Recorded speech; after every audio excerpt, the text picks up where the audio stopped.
Thank you very much for the question. So to put it in the right perspective or to set the context, you actually stated correctly the distribution as we have it today, which is all of the VAT that is collected, net of the collection commission that is paid to either FIRS or the customs.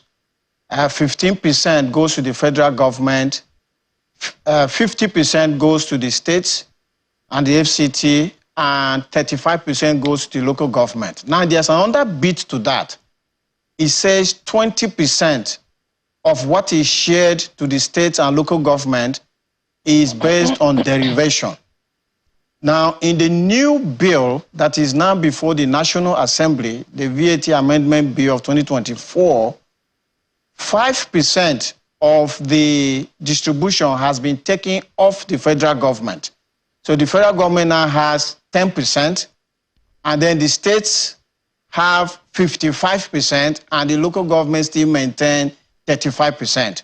However, in this bill that is before the National Assembly, the derivation, the share of the states and local government, the derivation has been moved from 20% to 60%. And this is what is now causing the issue. Meanwhile, even though the northern governors have taken up on this point, complaining that the 60% derivation is too much, it is not actually a matter for the northern states alone.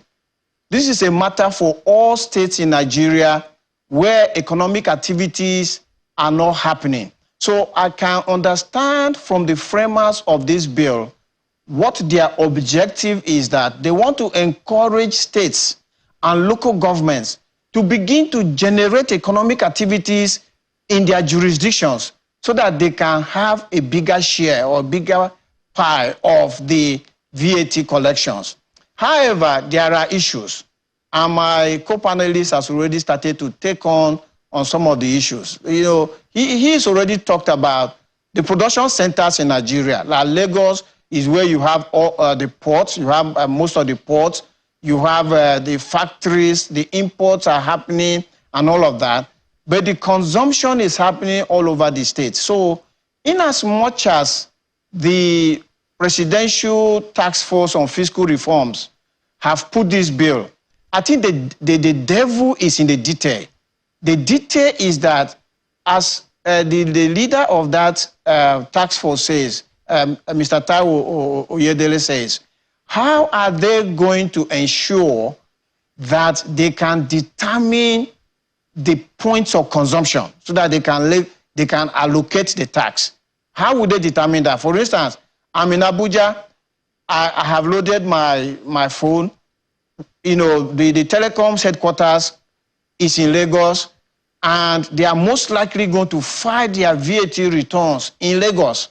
So how would the Presidential Task Force, in terms of this bill, now know that I was in Abuja when I consumed this service, and so my VAT should be accounted for the FCT, so that the FCT will now have a share of this 60% derivation principle?